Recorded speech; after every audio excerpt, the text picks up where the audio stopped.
Good evening, Smack Nation, and welcome to our show entitled Onward and Downward.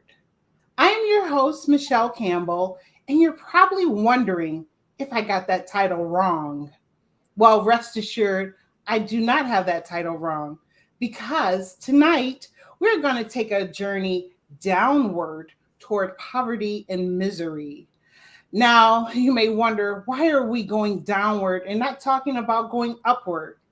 That is because our guest, our amazing guest today, Celeste Duffie, the author of The Assbackwards Way to Move Forward, a tongue in cheek guide to poverty and misery, wrote this book in a manner to get you to think in the reverse. Because sometimes we think we're doing a good thing or that one decision won't really impact us in a negative way. But you'll realize those uninformed or even bad decisions we make are the very reason why folks aren't moving on up.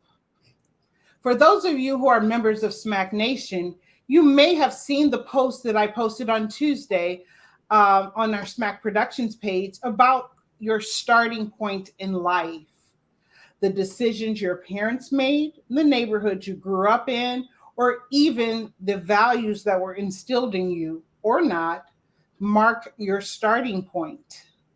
So imagine if you're already set behind or set above others based on the foundational upbringing.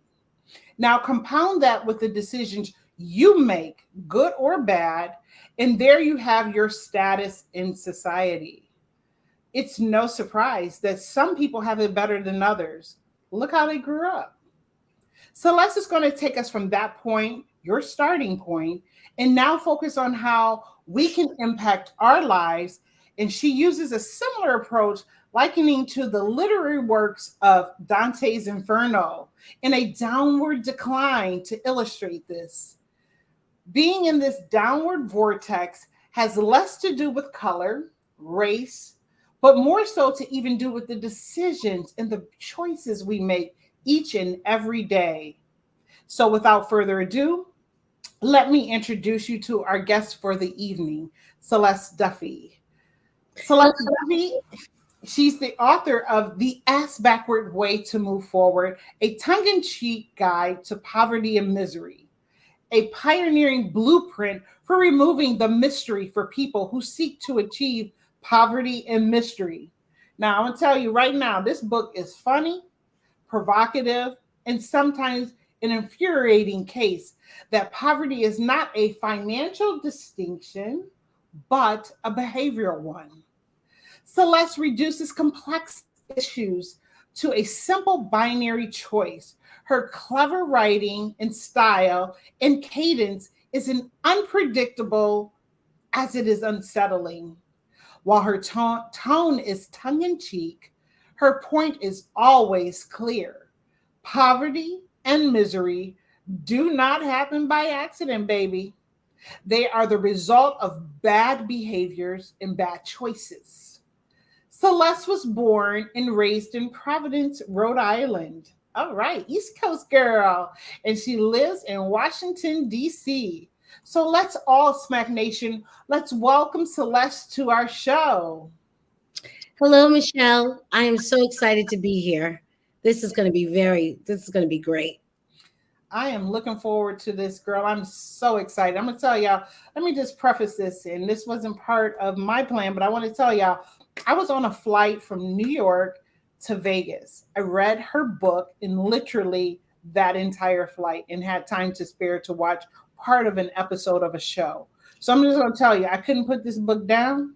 You're not going to put this book down. I promise you, you won't. So we're going to get right into some questions because I had so many things I wanted to ask you, but I just held off for this show to wait to ask you. So I'm going to start with question number one.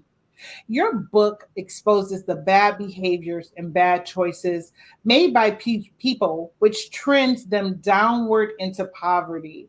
By all means, this isn't an absolute, but surely it's indicative of many who are poor. Some of this is because of us and what we do, and we'll get to some of that later. But some of it is by design, designed by a fictitious group called the liberal elite. Can you please describe who are the liberal elite and what is their mission? Well, thank you for the question. The liberal elite is, as you said, a fictitious group of people. And the reason they're fictitious is because I have not met, or am certainly not aware of, anybody who says, I'm a member of the liberal elite. The liberal elite meet at this place, and here's our mission statement, and this is what we do. However, if there were such a group that sort of acted behind the scenes and maybe even in a clandestine manner, they would be a group of people who hate free market capitalism, and they are committed to the destruction of the nuclear and traditional family.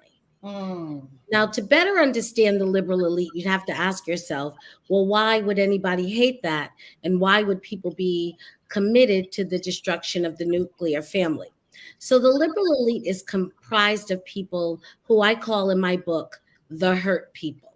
mhm, And the hurt people are people who have had, like all of us, who have had trauma, maybe in their childhood or at some point in their life, had profound disappointment and trauma, and have never really been able to process that disappointment or move on from it.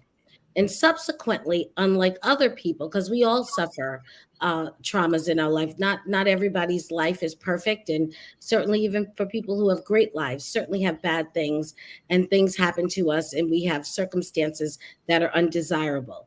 But most of us learn to take those moments, process them, grow from them, hopefully, and are able to make our peace with them. That is not the liberal elite. mhm, They have not made their peace with that. So, in fact, what they've done is they've bottled all of that up, and they've made a decision that they want to create a world and a society where no one is hurt. And they mhm, want to be the arbitrators of that world and of that society. And the way they figure they can mitigate pain, this is a war against pain. And the way they think that they can mitigate that pain is by being the person or the persons or the institutions that either dole out rewards or dole out punishment. okay. And that is how they seek to control people, is through the doling out of rewards or doling out of punishment. They think that they can make people behave in ways that will not cause others pain. And this is unfortunately a trap, because try as they might, that approach has failed historically and will never do anything but fail. And the reason for that is because we cannot supplant ourselves in the place of God. Mhm, And so we don't have a way to completely mitigate every circumstance that happens on earth. There is no structure, there is no person, there is no institution that can successfully do that. man, thank you. Thank you so much. Well, we got to watch out for them liberal elites out there. Well, Celeste has wrote this book in a pillar approach, and I read Dante's Inferno in high school, so I'm very familiar with that pillar structure. So we're gonna start right at pillar 9 because and this one was entitled "Cop and Attitude," and you speak of behaviors of the poor. One in particular, there were several in there, but one that I honed in on was this whole thing about seeking help. Okay. And we're talking help, and it's different than support. Can you explain the difference between help versus support? Yes. So, help versus support. And what I say in the book, because as you know, just to give a little bit more background about the structure, the book is written to show people how to achieve poverty and misery. There Mhm, is nothing in the book that is advising or shows, I have no information in the book for how people can become successful and content. But I have a blueprint, a cheat code, if you will, for mhm, anybody. who wants to be poor and miserable. And so to be poor and miserable in terms of the structure, you're right. I did borrow from Dante's Inferno, who takes his traveler through, I believe it's the seven rings. And eventually, when they get to the last ring, they descend into hell. So even in the book, I numbered and ordered my book backwards because the book is asked backwards and everything in it is asked backwards. So Yes, instead it of is. starting at chapter one, which in my book is called Pillar One, we start at chapter 9 and then we descend down. So, in terms of help versus support, I say in the book that poor people are always in the pursuit of seeking help. And I advise that if you want to be poor, you should seek help. So, what help is, and I use this example to kind of explain it. If you think about possibly being in a situation where you lose your job and maybe you have a car note. So you're unemployed, you've lost your job, you've got this car note, you're not able to make the payment. You call a friend, family member, someone and ask them for money to help you meet your note this month. Okay, you've received help. Help never changes the conditions that exist. It Mhm. simply extends the conditions that already exist. So if you think about it, it's like the ball that oscillates and settles in the same place. There's been no movement, but Mhm. helped. And the danger with help, or the advantage if you're seeking poverty, is once help is given, it is almost always needed again because in 30 days, you're in the same place with exactly the same problem. Mm. So support is different. Support is action or activity that moves you from one place to another. It moves you beyond the current conditions. So in that same example with the car, what would happen if someone were seeking support? They may speak to a friend or a family member, and that friend and that family member would say, "Well, hey, you know what? My brother-in-law works at a car dealership, or I know a friend or a coworker who just refinanced their car. I'm going to have them talk to you and see if maybe you can get into a more manageable note. Or maybe this isn't the right time for you to own a car. Let's think about how to sell this car, maybe pay off what you owe, maybe even pay down some additional debt, and then that moves you further out of the hole that you're in." So, support is action or activity that moves you beyond the current conditions. Help is support that never changes the current conditions, it actually maintains Mm. the conditions. So, when you're seeking help, what you're really doing is you're asking to stay where you are. Right. Kicking the can down the line and really not truly addressing that problem. Yes. That's great. Oh, God. Okay, let's keep going down. Pillars 8 and 6 and 3, in my opinion, are all kind of interrelated. Pillar 8 talks about uh, having children out of wedlock. Pillar number 6 is talking about this whole concept of shacking up versus actually getting married. And then pillar 3 talks about divorce. Wow. All three of these topics is around actually one's personal and family lifestyle decisions. Unfortunately, in my opinion, it's unfortunate that society has normalized these titles: baby mama, baby daddy, my life partner, not my husband, not my wife, but life partner, where it's not okay to be in any one of these titles. However, in your book, you describe how these lifestyles and titles are fit for someone who is destined to be poor. So, explain that to us. That's correct. So those groupings, and you're right. I spent 3 chapters at least dedicated and certainly peppered throughout the book, trying to focus people on the idea of family organization. And the reason I did that because I think family organization is probably the single most important thing you can do to structure your life for poverty and or for success. So what I say is you really have to understand what the purpose of a family is. A family is a unit, and I define this in the book. A family is a unit of advocacy that moves children from adolescence to adulthood. And it's also It's two things. It's also a unit of protection that protects the people in the family from changes from in the environment, from social, economic, and political systems. And so when you think about, well, you're moving your children, the first part, from Mhm. adolescence to adulthood, well, how does one do that? Well, the way that's done is in ways that we don't pay much attention to, or certainly don't get a lot of shine at the moment, because we are in a culture and in a time when we're all sort of involved in selective science. But the real science is this: the job of your parents is to assess their own biological equipment. Everybody is born physically, mentally, biologically, with strengths, advantages, and with limitations and deficits. Your parents need to assess their own limitations and deficits. And in that assessment, they learn to successfully confront the environment, confront the world with their advantages and with their limitations to have a successful life.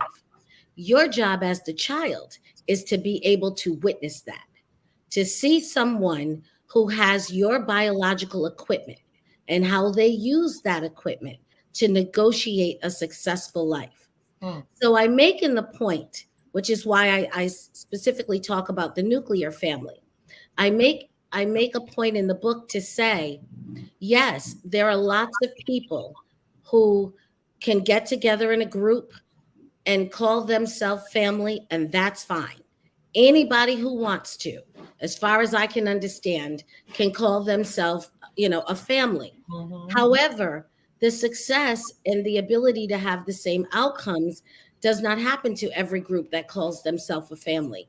And part of the reason for that is because all of those people don't share the same biological equipment. Now, that's not the only reason, but that's an important reason that is overlooked. People think that Mhm. love is enough. Love is wonderful. And I hope we all are loved. And I don't wish anybody to be in a situation where they're unloved. However, more than that, you need some other things. You need to understand how to successfully move throughout the world. And Mm. you need to understand not just to move throughout the world, but with your unique set of advantages and with your unique set of limitations. Wow. Wow.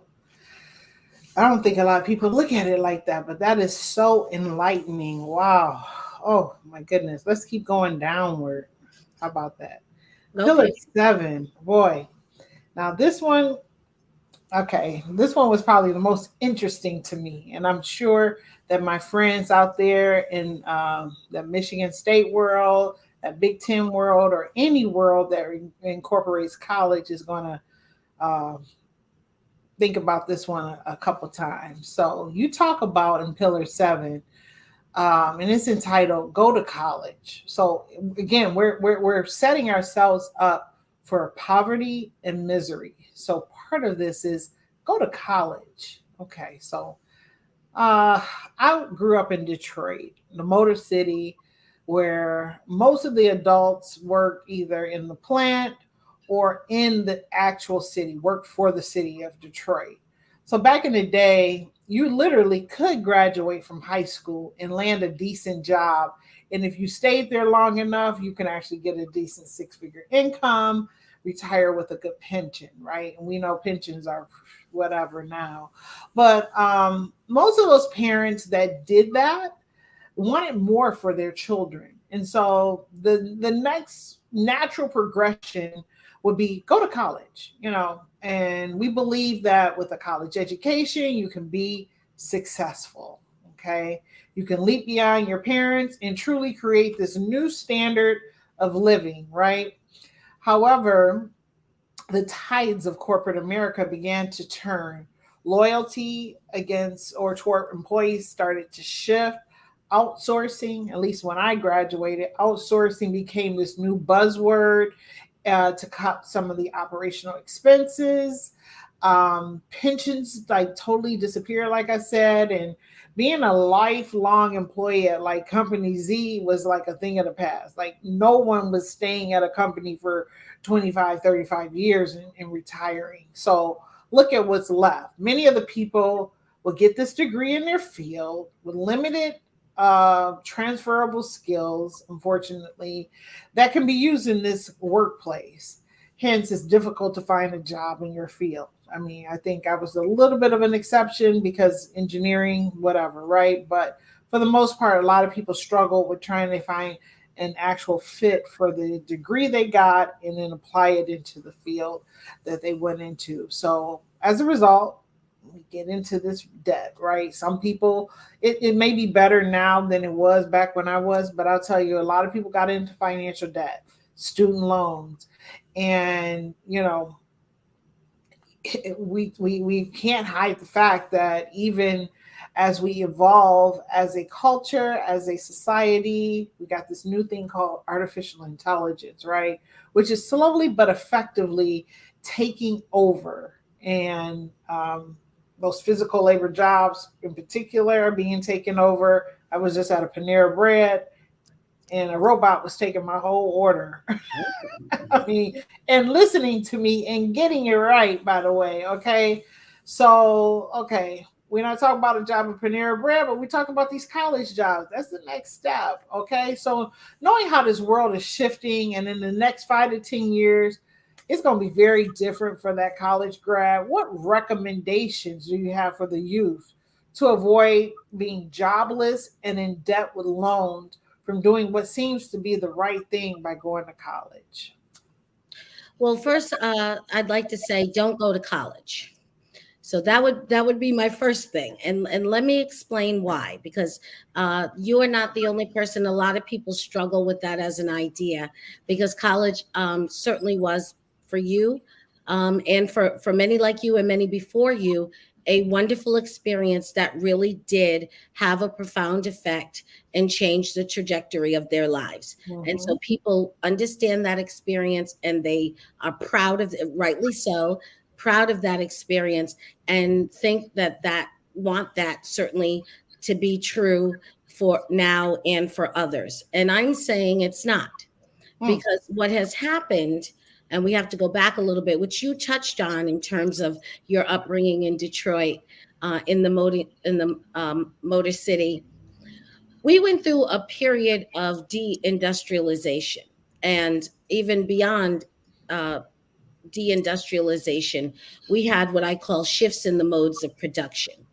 And what we did in those shifts of the modes of production is we decided to change our economy, to completely restructure our economy. And we decided that we were no longer going to be the manufacturers of the world. We're going to make Mm-hmm. everything and sell it to everyone in the world.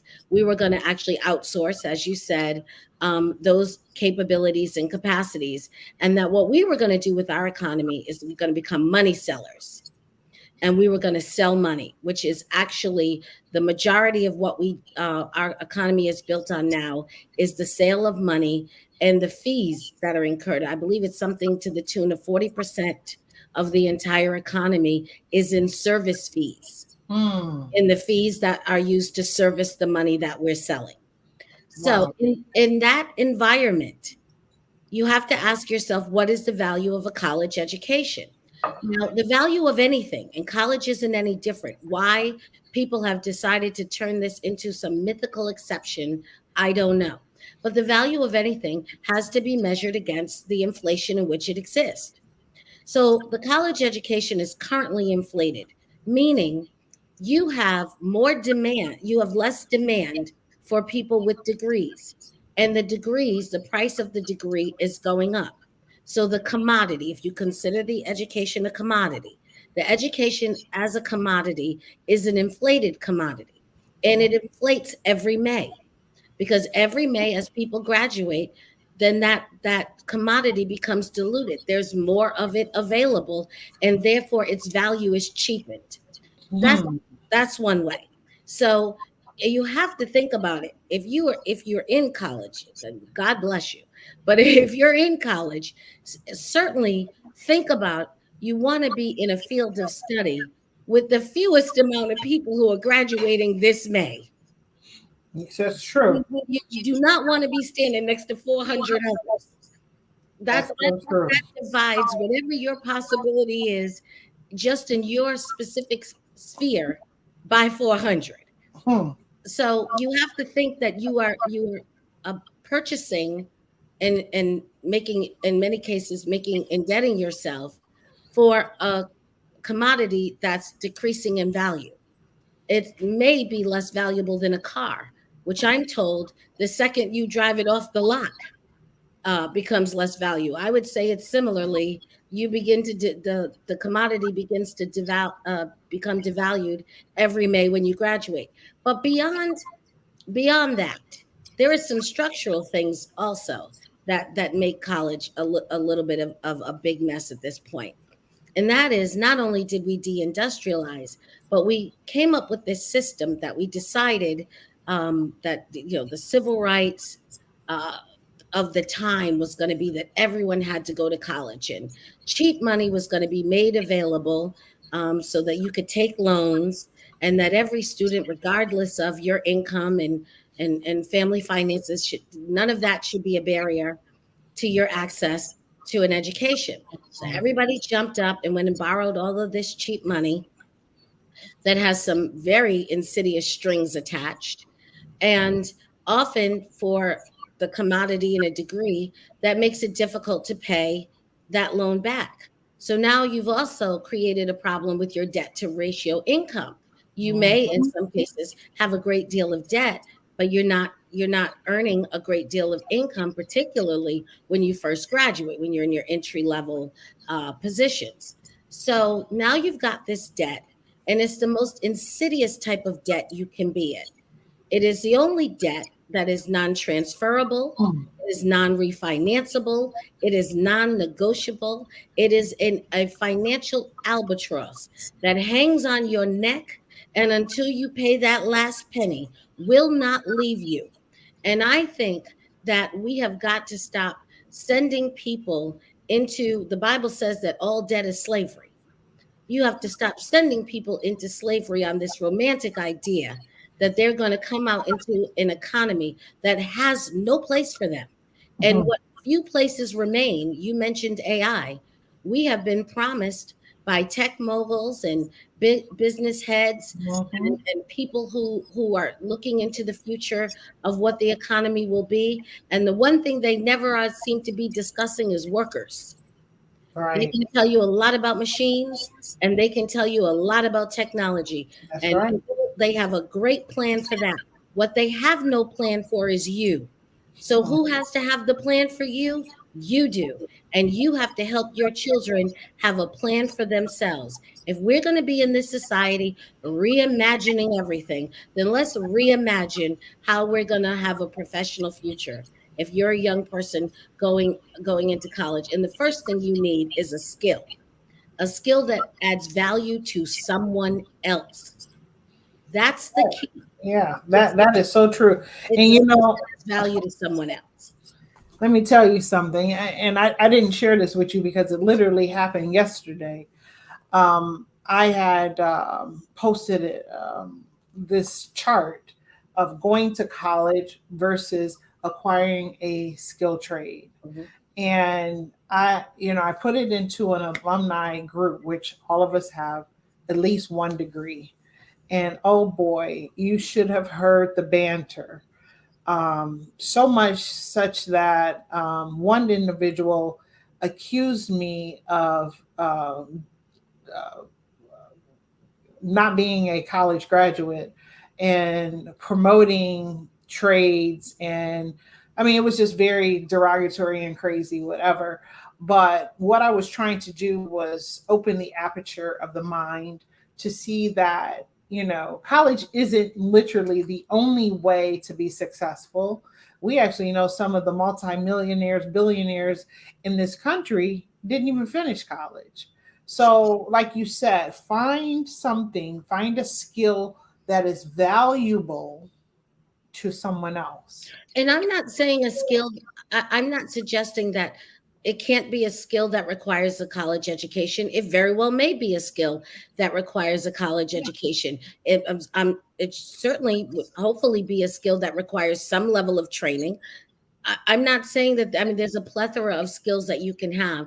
The problem with college, in my opinion, is people who, um, and when we'll get to this, when we get to the idea of class, but people who do not have much pride in themselves as producers, Hmm. rest their identity in what in pride in what they're consuming.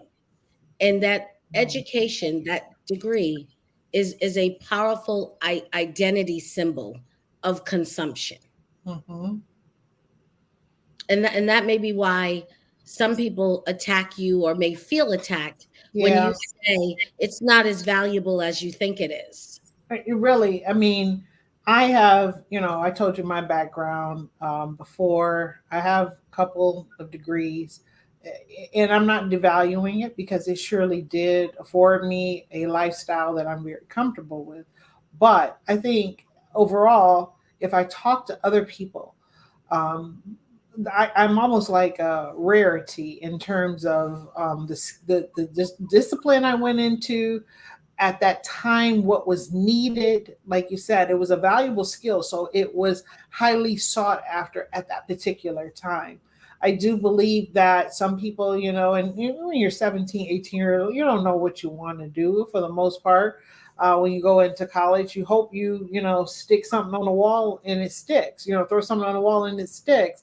I picked engineering. It stuck, and it did prove to be very valuable to me. But guess what? I was the only African American woman who graduated in electrical engineering from my discipline. So in that year, so it was very rare for us. So again, I just so happened, I guess, to get to the right spot. But people I know personally that have gotten 1, 2, 3 degrees, who have tons of debt associated with it, it's like, well, was it really worth it at the end of the day? I mean, that's a rhetorical, but um, And part of your success, and this is not in any way to diminish your intelligence, which is obvious. Anybody watching this live stream right now can see that. And I'm sure the work that it took to actually complete an engineering degree, that's not a small feat at all. But part of it is also timing.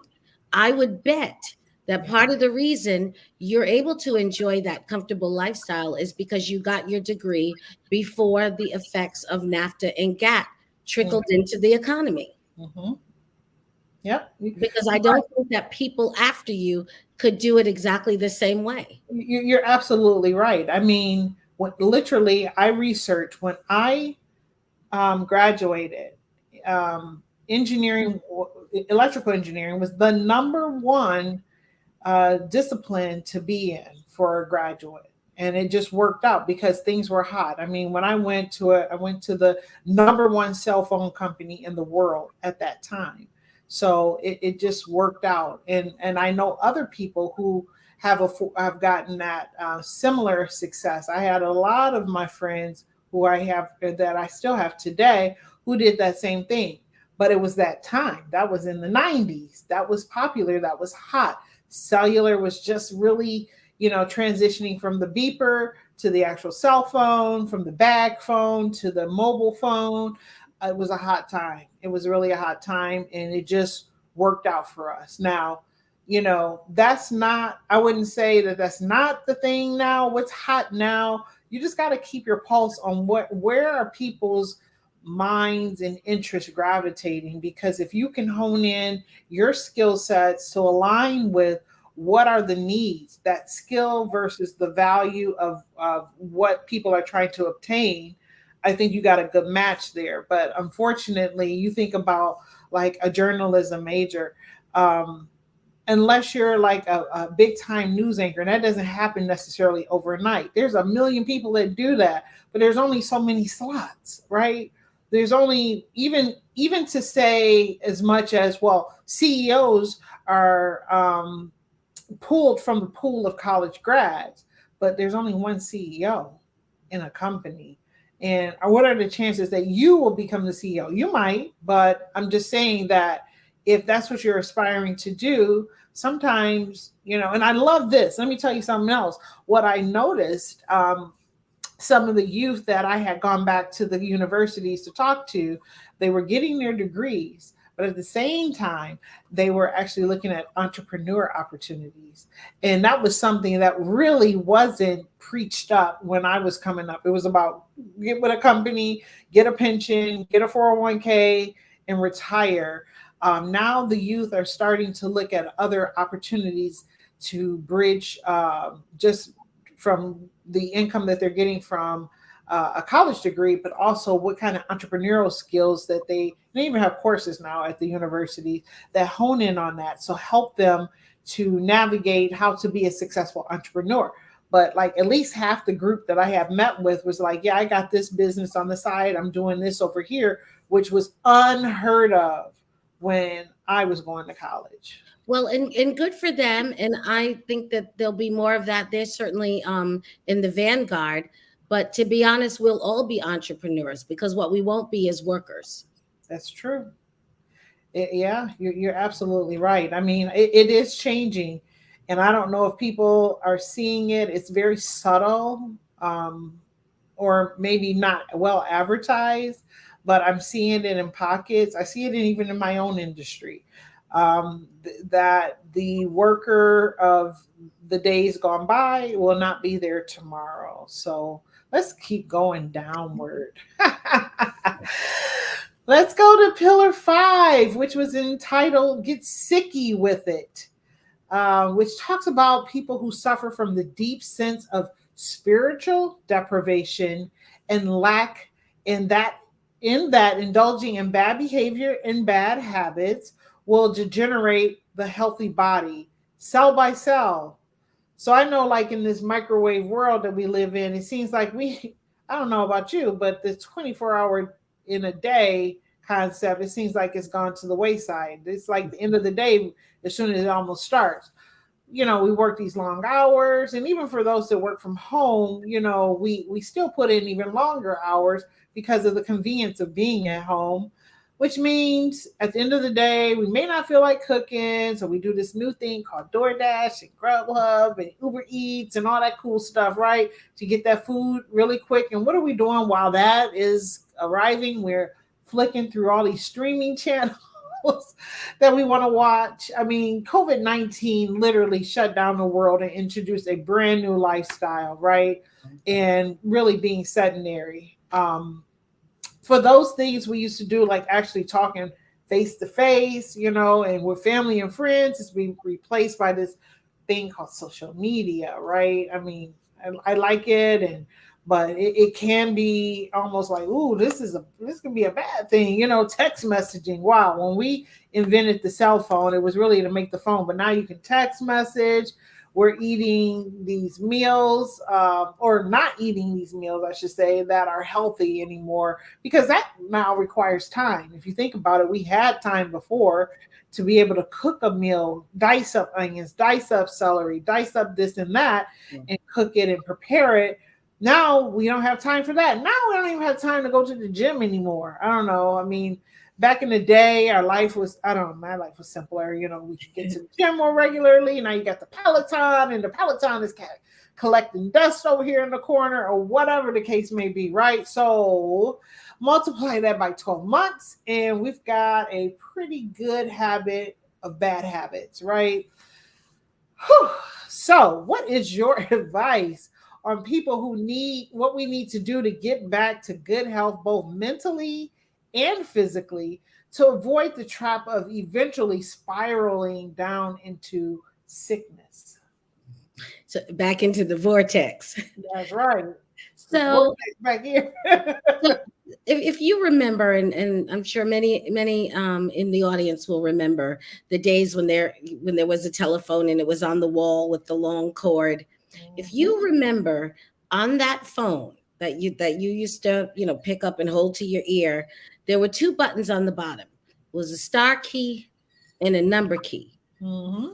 And even before there were cell phones, or even before there was call waiting, Somebody paid the expense to put a star key and a number key years, 10, 15, maybe even 20 years on a phone before they ever had the technology to toggle it to make for call waiting. So even Mhm. though you and I may not know what the future is, somebody does. That's right. Somebody does know what the future is, and they are planning for it.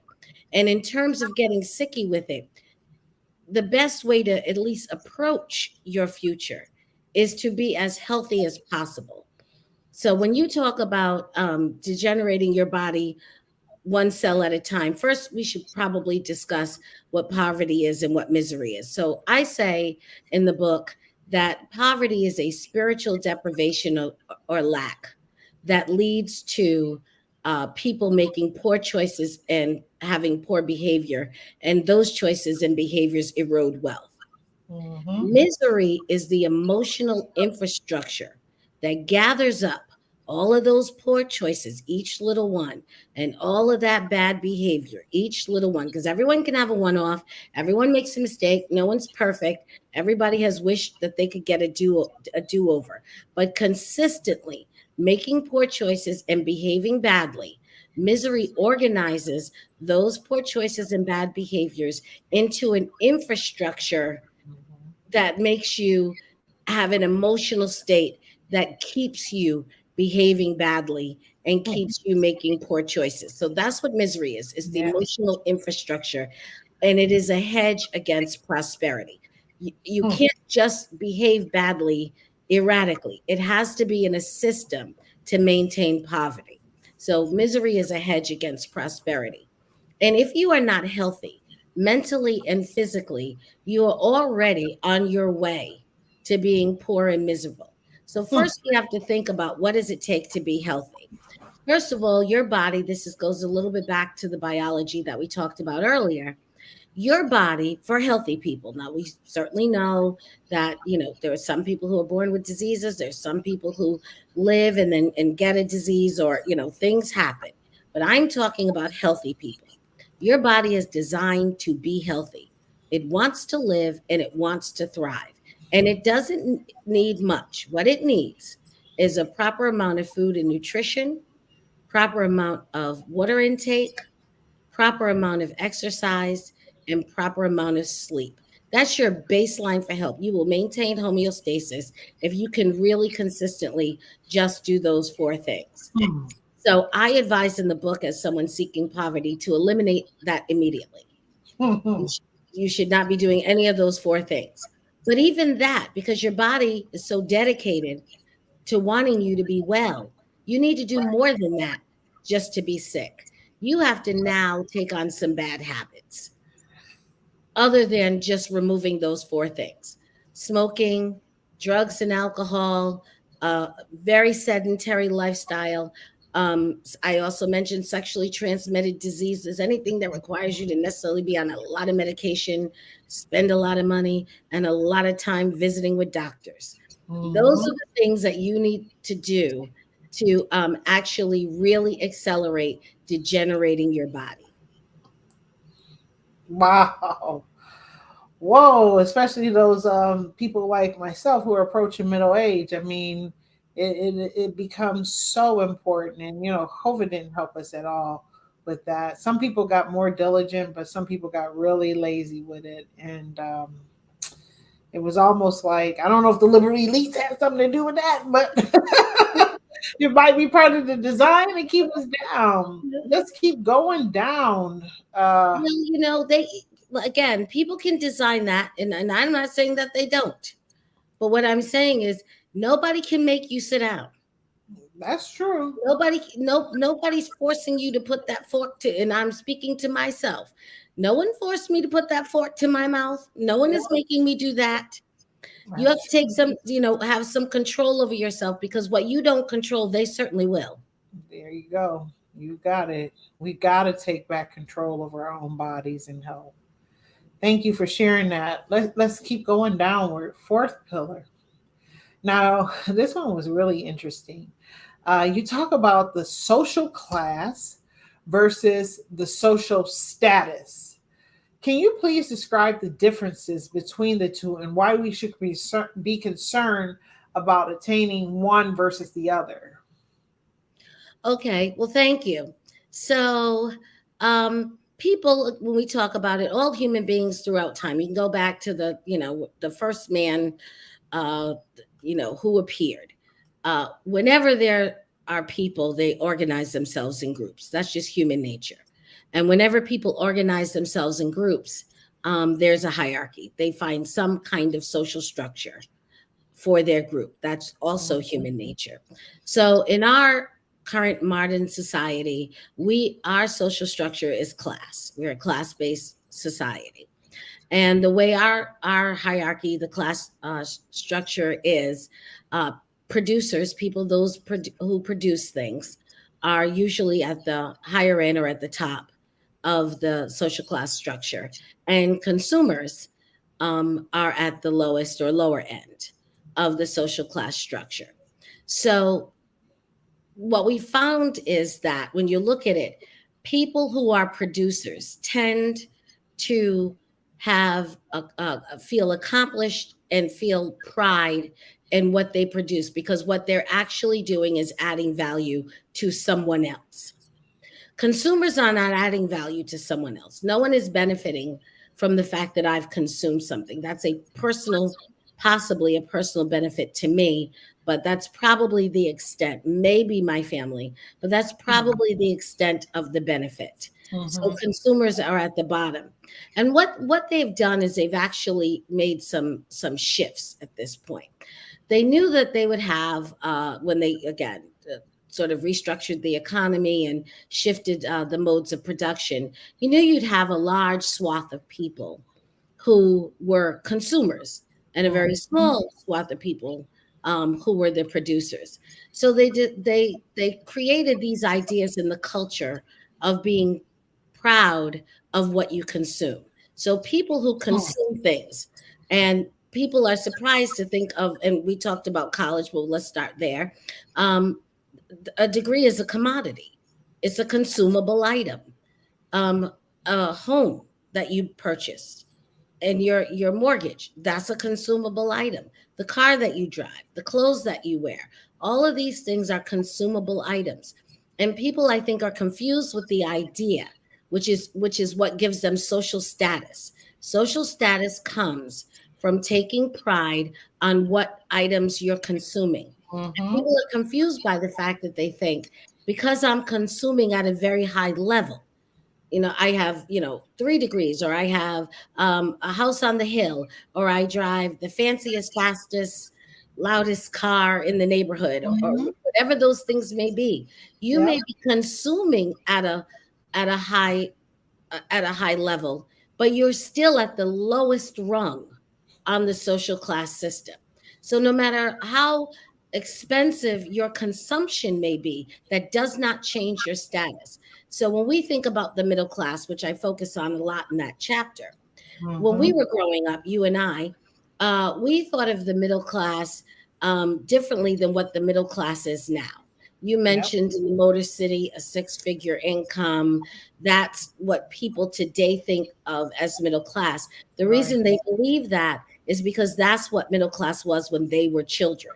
Mhm. But that is not what middle class is now. Nope. Based on the shifts in the modes of production, middle class people are people who derive their income from investments or from a commercial venture or enterprise, Thank you. not from labor. So if you are a wage earner, no matter how high your wage is, it is very likely that you are not middle class. I hear you. You have to pause on that because people over here are like, I got this six-figure salary. You're Well, like, what? let's even take that. Okay, let's take it. You have a six-figure salary. I'm chopping 20 off right now for taxes. If you start at Girl, 100, I right. got you down to It's 80. tax season. You speaking truth. Okay, so I'm taking 20 off the top for taxes. So Yeah. really, you make 80,000. So Yeah. your check may say 100, but you make 80,000. Now with that 80,000, let's start looking at the life. You've got some debt. We could take a couple $100 a month off for that. You may have a mortgage. We could take a couple $100 a month off for that. You drive a car. We could take a couple $100 a month for that. And then we're going to talk about, let's say, just your basic living, what you need: lights, phone, gas, food, clothes, just to get up and do it all over again. We could take a couple $100 off for that. That probably gets you somewhere to about 45,000. Yeah. Oh, and then wait a minute though. They want to floss. I'm making it, baby. So I want to go on some elaborate trips. I want to buy some expensive this and that, jewelry, whatever. And then now what? I hear you. I mean, I think about the people that are really doing it. I mean, that really are the true middle class. It is very small. That middle class is not. You've heard it before. It's shrinking, and it's shrunk. I hate to say it. I mean, we do all right, but are we really truly middle class anymore? Well, the way to think about it, or a good way to think about it, is the middle class is inflated. Yeah. So what it takes. So let's roll back 30 years. I'm not saying my age or anybody else's, but let's roll back 30 years. Middle class could mean this. It meant you lived in a home that you owned. You had one or two cars that you owned or at least financed. You could put children, if you didn't live in the best neighborhood, they could go to a private school or Catholic school, some school where tuition was required. Yeah. And your family could probably take one or two vacations a year. And if there were some extracurricular or enrichment activity that cost money, you could comfortably afford to do that. Mm-hmm. So to do that today, think about what that means. That in most places, depends on where you live, but in most places that requires more than $100,000, which is really just 80. That's just Mm-hmm. the start. But beyond that, it goes back to the shift in the modes of production. People that are earning their wage or earning their income from wages, which is based on labor, is not middle class. You are a worker. Mm-hmm. It's not middle class. People who are earning their income, the majority of their income, from investment, dividend, or the profit of their commercial venture, is you may have a better chance at being middle class if you owned a very successful tire store. Mm-hmm. Mm-hmm. If you Right. sold the most amount of tires in a town, and your store's on a great corner and everybody can get to it, you might have a better shot at being middle class as the owner of a tire store. Yeah. You're right. Now we're gonna go to the next pillar because I'm gonna tell you something. It kind of dovetails into this because this is about pillar two, dying to be poor, which could also tie into that whole lifestyle pillars, the 8, the 6, and the 3 that I talked about. But this talks about that legacy that you leave behind to your children. Or lack thereof. Because I'm gonna tell you, it surprises me as a middle-aged woman who has middle-aged people in my circle or outside of my circle, but we all in middle age. They don't have no savings. They don't have no investments. They don't have a plan for their future. I don't even know, how they're going to do it. How are you going to retire? There's no residual income coming in, no perpetual income coming in. I remember this, and again, I'm going back to dating myself in the 90s when I first started at a company. There was an older gentleman that told me, "Max out your 401k, Michelle. You'll thank me later." And I was like, "Okay, I got this extra money laying around because I used to live off of $10 a month in college, so I could put an extra, $500,000, every month out of my paycheck into 401k." He was just like, max it out, max out, max out, max out, and everything. And I do thank him later. Honestly, I do. But, pensions are gone with some people and nobody's planning. So it's scary. It's scary in a sense because people say, well, they got to fend for themselves, or I got mine, and they got to go figure out theirs. But are we really leaving something behind for our people? When you die, it's like there's a fist fight. Words are exchanged. I want these $15 over here. These are mine. This $1,000. Like that's really something. But what would you give as advice for, say, the 20-year-old who's kind of just starting out, the 30-year-old, the 40-year-old, the 50-year-old, or even the 60-year-old, where we sit now, where they have maybe a shorter runway in front of them, about especially if they haven't invested yet in their future and have nothing to pass on to their children, either now as they're 60, 50, 60, 40, 50, 60-year-old, or just in the future as a 20-year-old, just kind of getting started. What would you suggest?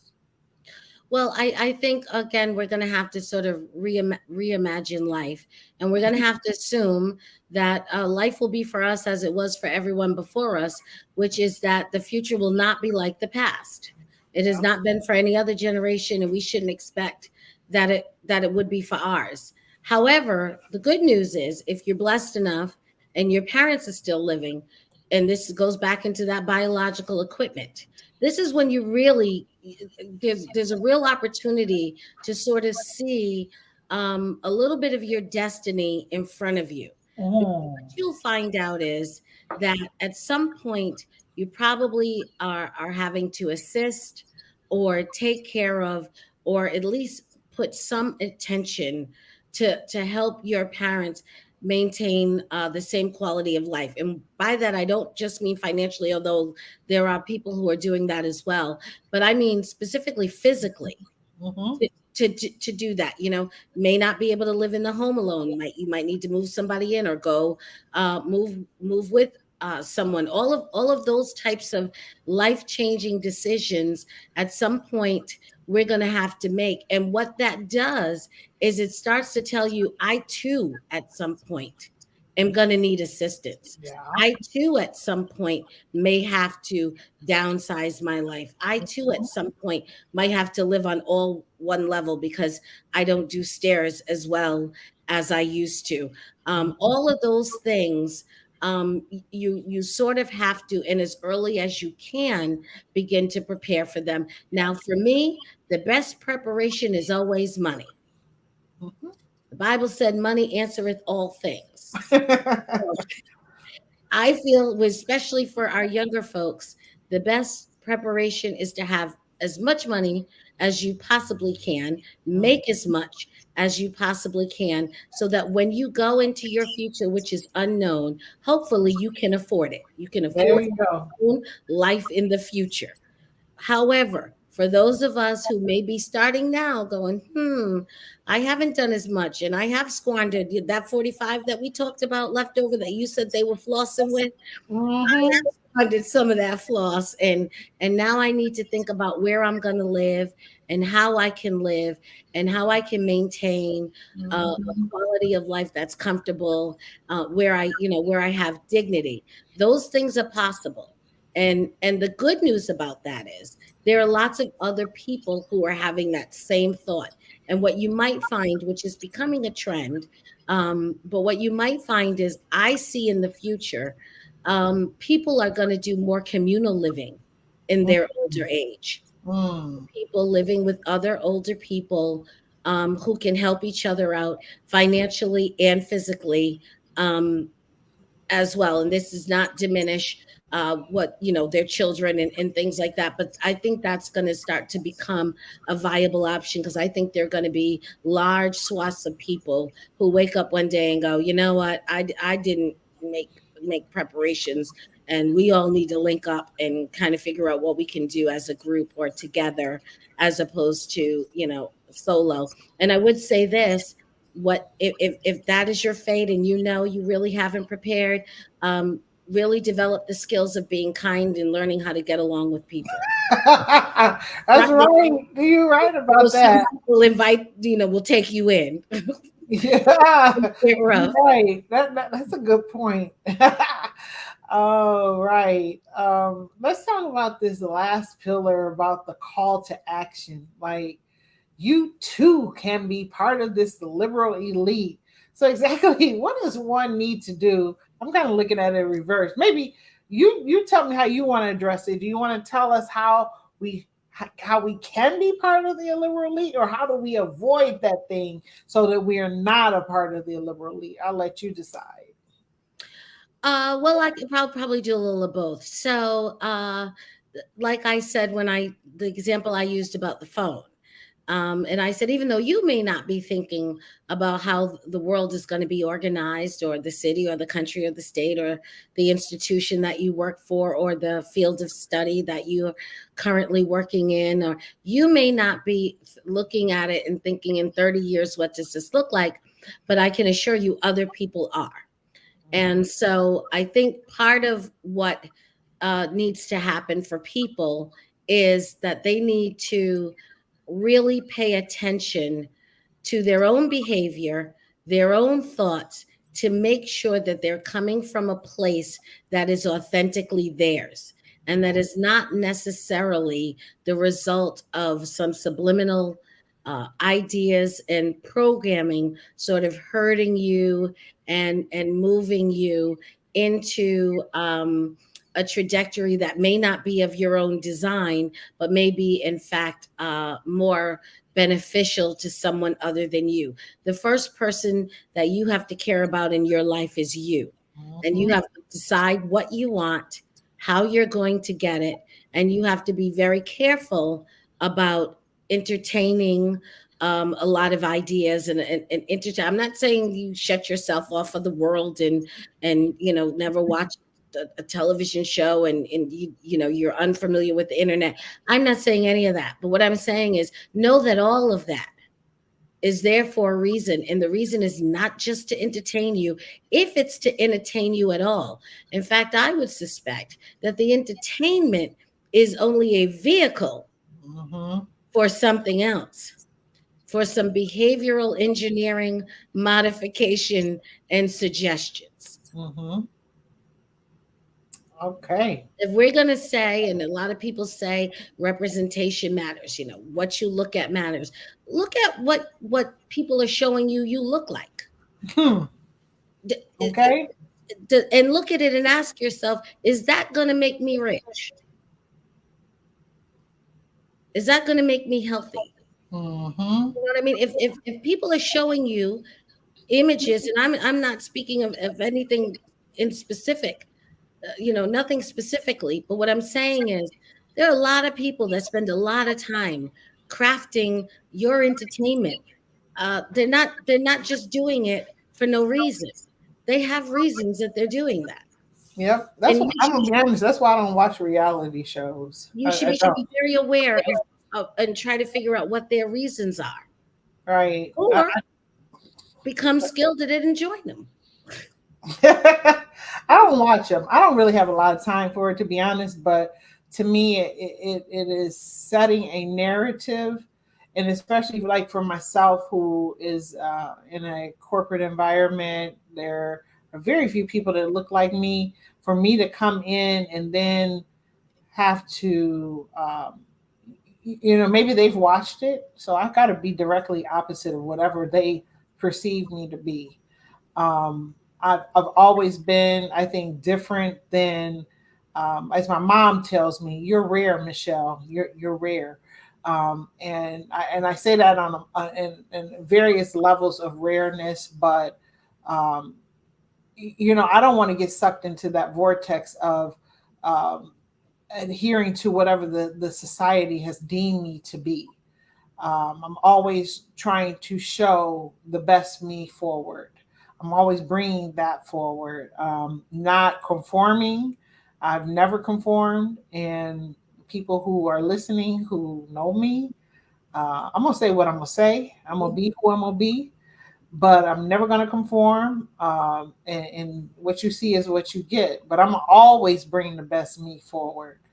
And it may be different. It may be different from what society says that a person of my background, my starting point, my decisions that I've made should be. But I think that in some respects, I've overcome some of that and shown them a different variant of, you know, of what someone would they perceive like me with the same type of attributes of me can be. And I think everyone should strive for that. I mean, if we could really,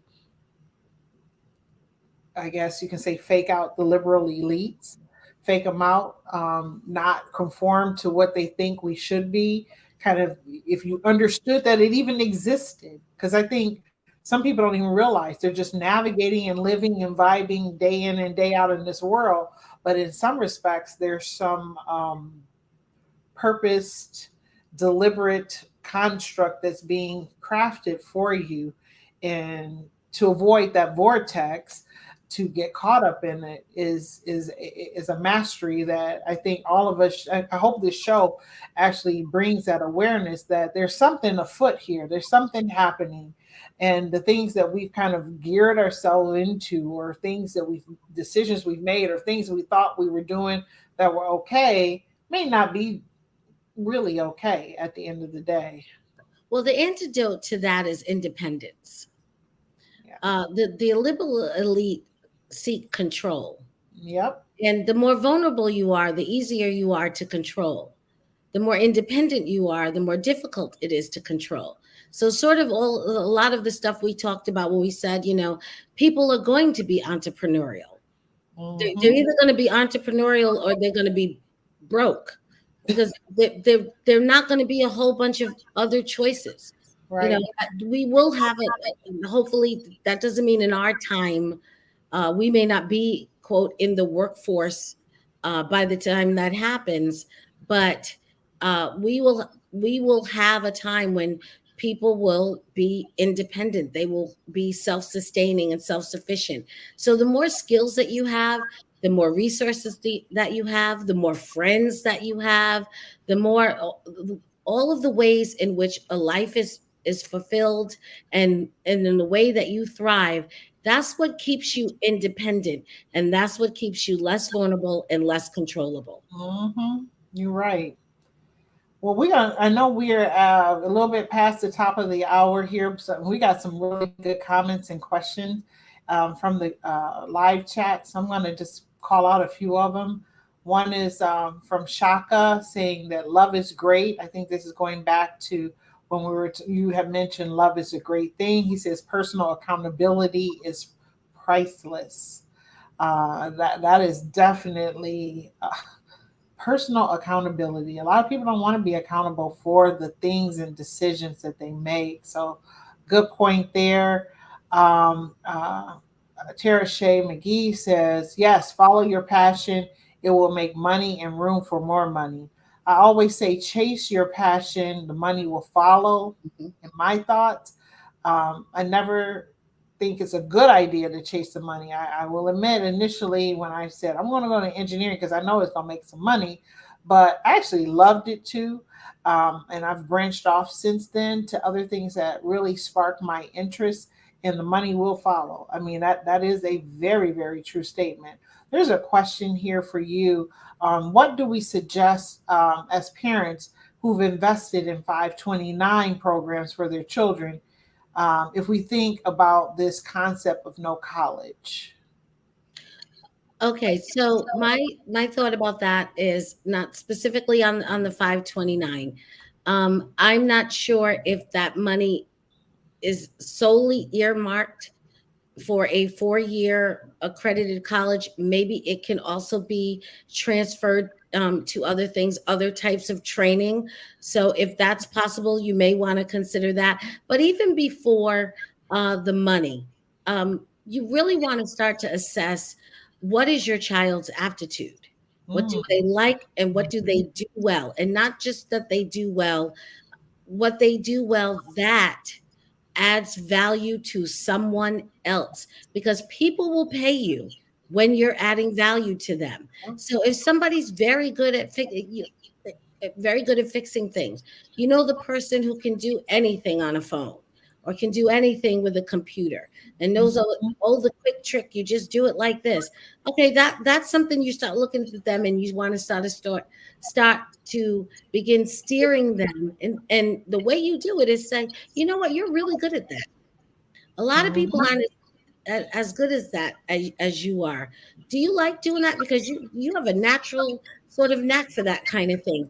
People like generally what they can do well, and generally what they do well is something that comes easy to them, and that's not by accident. The That's things that right. come easy to you are an indicator of the things that you probably should be doing, or Mhm. should be moving towards. Those of us who bang your head up against the wall, who try to do something so incredibly difficult and so laborious, and it takes every ounce of strength and energy, and you have to will yourself day after day. You are not doing what you're supposed to be doing, because Oh, people who are doing what they're supposed to be doing, it comes fairly easy. effortless. It's this is, effortless. this is not to say there isn't any training or there isn't anything that they need to learn, and it won't require discipline and all of that. All of those things will have to be required to be successful at it. Mhm. But the interest, the idea, the want to suffer through all of that to get to it is because it's something you like that comes easy to Mhm. you. People don't like doing what's hard for them.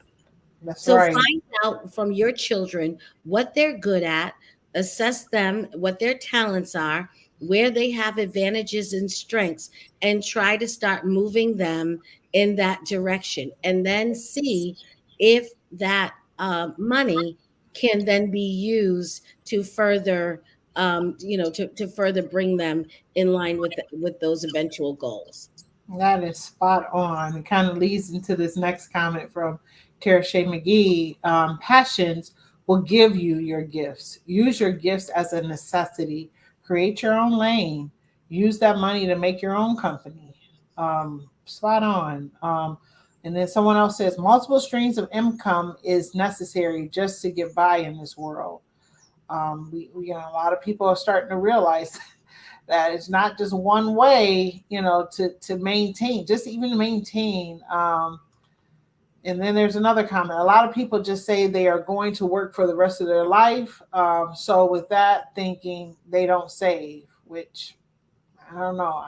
Your Well, the body minute, breaks down after a while, but no, they're gonna work for the rest of their lives. Believe what people tell you. When yes, somebody says that to you, I'm just gonna work for the rest of my life. Just look at them and say, you are. yeah.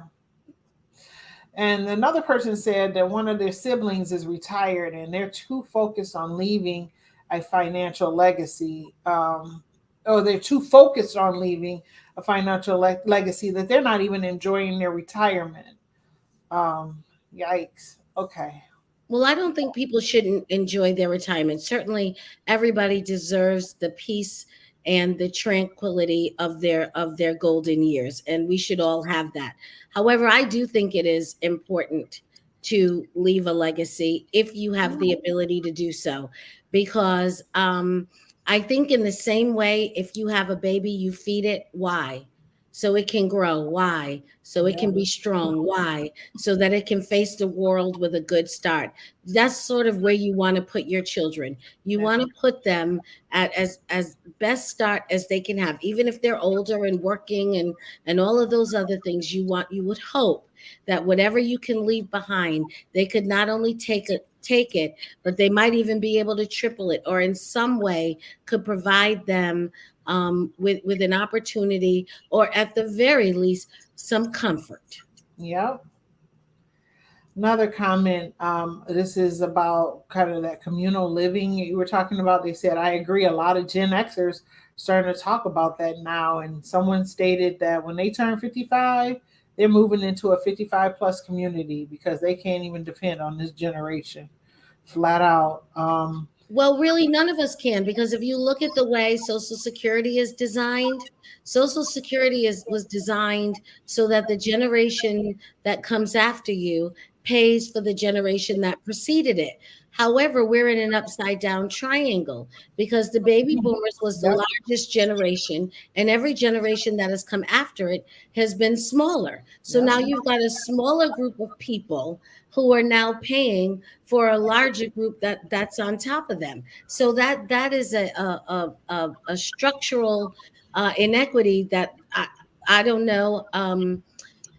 I'm not a mathematician. I don't know who can do the numbers on that, but I can tell you from my little pen and paper and add the one and count on my fingers. That doesn't look like that's going to work for a very long That time. math is not mathing, as they say. Bad system. That is absolutely bad. Again, find your own way. Yeah, Figure out yeah. a way and find your own way, because Yep. these structures, and again, we could go to the liberal elite. Maybe it's personal. Maybe this was a good intention that just went wrong. Either way, at the end of the day, that house of cards gonna fall down. And not to Girl. mention, not only do you not have enough bodies, just simple bodies, now you've got to say their bodies at what skill level. And now you've Yep. got these people who we have in the generation entering work now who are like, I'm really more concerned about work-life balance. So that will tell you they're not willing to do the Ain't extra, trying to do all that. Ain't do the trying to do all extra. that backbreaking work. You forget Yeah. that. Yeah, we got a couple comments about the boob tube and reality shows. You know, some people watch it for entertainment and basically what they don't want to be, which is all well and good. Hey, you know, hey, do you? Someone states that God bless the child that has his own business. All right, I hear you. And this person said they started their own business and they're pushing it and building it to be strong so they can make money while they're asleep. That's the real flex. And that is true. That is true. I mean, you want to make that money while you resting. Tell And them to call me. Whoever's Kelsey will call making money, you. yeah, you give them my number. They can call me. All right, you hear that? You making money in your sleep. I want User money. Facebook user is stated, call Celeste. He's the best. That's what we gonna call. It's your little tagline. Okay, let's see. It said, "Who wants to work for the rest of their lives?" That's ludicrous. Enjoy your life and live it to the fullest. That's right. You only got one life to live. Really can't be out here doing backbreaking labor in your 70s and 80s. I can't even see it. And it says, here's the last one. Celeste, your comments about Social Security were listed in a recent AARP magazine article. It is a sad future if we have to depend on that as a major sole source of income. Wow. Yeah. Yeah. So I mean that is all the comments. Very great comments. Thank you, Smack Nation, for contributing and sharing those comments. And you know we're at 8:18, and I promise you this is Eastern time. And as always, we never have enough time. I mean, we could go on. Like Celeste and I have been chatting. I've been traveling and been in my hotel room and get on the phone with Celeste, and I said, "Girl, you know about such and such and such, and this book is talking about that." So I know we could spend another hour, 2 hours, 3 hours on this topic, but unfortunately, you know, we are at the end of the show. Um, I would like to give a special thank you to our amazing guest, Celeste Duffie. And I'd like to thank all of you out there in Smack Nation. If you haven't joined Smack Nation, please do so at our Facebook page on Smack Productions, or also subscribe to our YouTube channel under the same name. And please invite your family and friends to also join. And wait, also be sure to buy Celeste's book, The Ass Backwards Way to Move Forward, a tongue-in-cheek guide to poverty and misery. Now, I know you can buy it on Amazon. There might be other platforms for sure that you can buy it. And if you want to, you can keep in touch with Celeste via Twitter at Celeste_Duffie. And you can read her latest articles at scoontv.com. That's SCOONTV.com. And well, that's our show. Thank you, everyone, and have a great night. Thank you, Thank you, Celeste. Michelle.